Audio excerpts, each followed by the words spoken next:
In a world of quick fixes, bro culture, hustle culture, and trying to stay relevant wherever you are and stand out at work, social media, and so on, the biggest flex isn't a big house or a fat wallet. The biggest flex is having a regulated nervous system. You are being sold manifestation techniques that are supposed to make you more magnetic to the things you want, help you manifest faster, but they will not. Because you cannot form a new habit or introduce any sort of change unless you also prepare your body for more. You cannot fill more stuff in your studio apartment if there's space that is limited. You have to increase the space. Or you have to remove what no longer serves you to make space for the things that do. So you have to expand your capacity for receiving more. And this starts with healing. So in this video, I will show you how to actually heal your nervous system so that it's excited for, your relationship, more money, instead of trying to sabotage you along the way. Because the more you heal, the more you expand. And the more you expand, the more you can receive. And if you are able to accomplish so much while in survival mode, then I am really scared of what you can achieve when you leave it. And it all starts when you begin shifting your energy from trying and controlling to allowing. Whether you're going to heal and expand and manifest the things you want do not depend on what you do, but the energy that you do it with. And that energy is really your attitude towards yourself and what you feel in your life and everything that happens in front of you. Do you do something out of hate for who you are, for what you've been through, and for what you see in front of yourself right now? Or do you do this out of acceptance and forgiveness? Not even forgiveness, not condemning everything you did in the past because you know that that was an optimal way to survive. When there is no condemnation, there is no need for forgiveness. Nothing you feel is an exaggeration, and nothing you feel has been blown out of proportion. It is perfect. It is the only appropriate reaction to what you've been through, to your history, to your conditioning in the past. And all you feel right now is a product of your past. It's logic. It's science. And here we don't really argue with the natural laws. Like, we are not arguing with gravity, are we? So the energy I'm talking about is love in every given moment. When we have an opportunity to react, we can choose if we are going to act out of love or out of fear.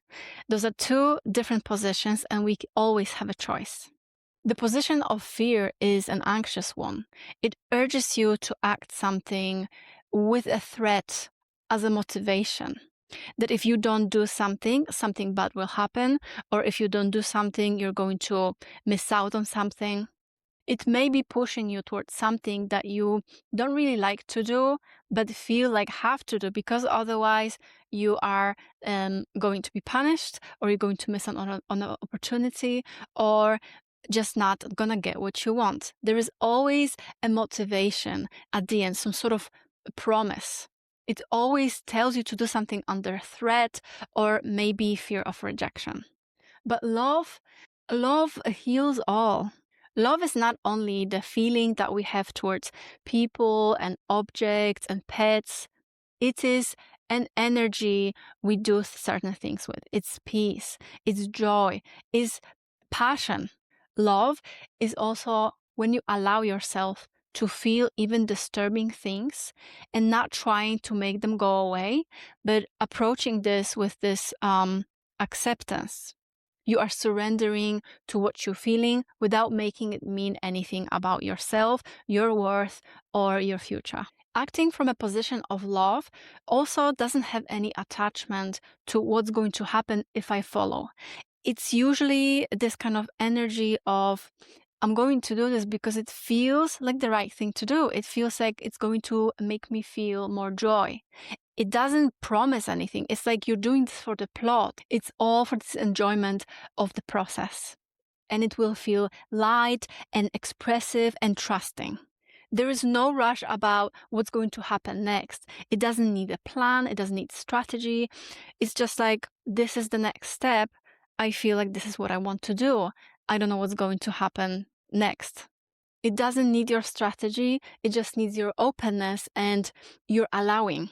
And also, if we want to track it in our bodies, love will come from the heart, but the fearful responses will come from the belly, or the first 3 chakras, which are the survival chakras, which is belly, stomach, and pelvis. So you see, it's not really about what you do, but it's more about how you do this. What's underlying energy behind your actions? What motivates you? Does fear motivate you, or does love motivate you? So if you want to approach your life in an easy way, sadly, things like breath work or working out don't really fix the issue. They don't regulate you or expand your nervous system. They will regulate you in the moment. They will give you the sense of relief. They help you leave this immediate state of danger if this is what you experience in your body or as a response to what's happening outside of you. But it won't build the capacity for receiving more. So this is just a side note for those people who ask me in the comments if as emotional regulation, can they just do breath work or go to the gym or run to burn this energy? These are all great and should be incorporated in your routine if this is what you enjoy. But just a side note that it's not going to really expand your nervous system's capacity. And to manifest these big things, the things that define our dream reality, we really need to expand this nervous system capacity. And just running is not going to achieve that. So the more you feel, the more you heal. This is the thing that really expands your nervous system. When you can just allow yourself to feel what you're feeling, because you know that there are different parts of yourself. You're not just one person. There are many different kind of parts of yourself. And one that shifted to the, let's say, higher version of yourself that is ready to receive certain things still has to manage the lower kind of version of yourself that still experience the lack and may act from the position of fear, may still feel like the current situation is, state of survival. So what you do is that you are still acting from this higher version of yourself and treat those other lower parts of yourself like you would a child. You're not condemning it. You understand where they come from. You understand that they just feel, and that's okay. It doesn't mean anything about you, about your world, about your unfolding of your dream reality. So when you experience fear, all it really takes is your allowing, your willingness and intent to just feel, to allow it to be.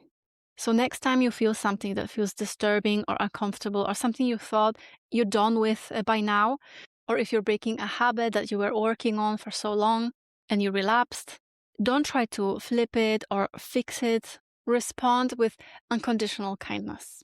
Approach the situation as if it never happened before, or better yet, as if your best friend slipped or a child slipped. What would you tell them to this situation? Respond with kindness and allowing, knowing that mistakes happen and it's not a big deal. You can always choose again in the next moment. Observe it and just say, I see you, but do not condemn it. Allow it and feel how it feels in your body, because it will always be accompanied by some sensation in your body. So focus on this sensation. That's really all you need to do. Be kind to yourself and see what happens, because that part of yourself that's been bullied all your life, when you approach it with this unconditional kindness, is going to be like stupefied, like, well, we are not criticizing anymore, because this is what was actually giving it power. Your inner self doesn't really expect this, so it's going to keep it quiet, at least for a moment. And this moment of stillness will be your cue to actually insert logic, because when we are emotional, we are not logical. And then you can just explain to yourself what just happened and just rinse and repeat every time something like this happens. All it needs is your intent of unconditional kindness and self-discipline, really. It only needs your own devotion to feeling whatever comes up, even the negative. And the more we kind of resist something that we don't like, and the more likely we are going to be stick with this situation longer than we like. This concerns certain situations and, people, feelings, situations at work, you name it. Allowing and acceptance is the way to go, because this way we take away the energy that we concentrated on this unknowingly, giving it its power. This is what kept it strong and so persistent. And by not feeding this anymore this way, we are removing our emotional investment in it, our emotional and energetic investment, actually. So every situation in your life is actually teaching you love. You cannot leave something until you love it. It's teaching you how to love. We are very often tied to things that we don't like, and recognize that we avoid certain feelings or situations, vulnerabilities and so on, only because there is certain, history, interpretation, story about what it means to feel that. Like, we feel like if we feel that, we're going to spiral, or it's going to escalate and we're not going to be able to get out of that, or it's going to hurt too much. But this is exactly why it's still there and thriving. It's like when a child avoids the wardrobe because they think that there is a monster in it. But we know that there is no monster. It's just that the child, by avoiding the wardrobe, perpetuates the idea of the monster being there, and only by opening the wardrobe and seeing that, look, there is no monster in there, they could actually realize that, yeah, there is no monster. But the idea that there is a monster stays there because they avoid the wardrobe. When we feel something, but it's uncomfortable, disturbing, it doesn't just go away. It's being pushed to subconscious. That's why it's a vulnerability. That's why it's pushed out of awareness, because it was just too much for us to handle. But it didn't just kind of dissipate. It stayed with us. And these vulnerabilities, they are just the emotions that we refused to feel time after time. There is also one important task that we have to engage ourselves in, is to let go of the fantasy that we can heal properly. And when we heal, things will be better, because this will keep seeing ourselves as the project to fix. And the sooner we can accept that there is no such thing as completely healed person, that these things will come back maybe for the rest of our lives. But all we have to do is to acknowledge it and let go of it. It doesn't mean that, when our mind is completely free from thoughts, then we achieved something and we're going to manifest everything we want. You can still manifest while having these thoughts, while having these emotions, but it's all about expanding that nervous system so that you can receive what you want. It's not about silencing your mind and not feeling anymore. It's never going to happen. When we accept that, we stop being in conflict with ourselves, stop self-rejecting. And the sooner we do this, the sooner we are free, liberated from this burden of self-rejection and fragmentation and being at war with ourselves constantly. In other words, the sooner we get out of this analysis paralysis and, being fixated on healing, the sooner we actually heal, because healing is feeling. It is acceptance of who you are.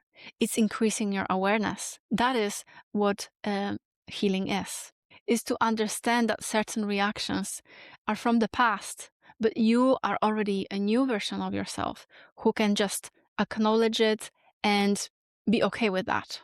The fantasy to be unaffected or detached from your emotions completely is the most hurtful thing I've ever heard in the manifestation community, because it keeps perpetuating this idea that something is wrong with you, but you are not broken. You've never been.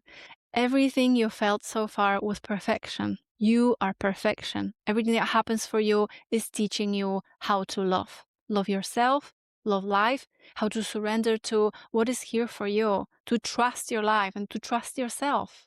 The goal has never been to let go of your emotions, but to allow yourself to feel them without feeling threatened, without feeling like this is going to, impact your manifestations or delay them. But the only thing that really delays it is when you reject what you're feeling, because that's how you reject yourself, really.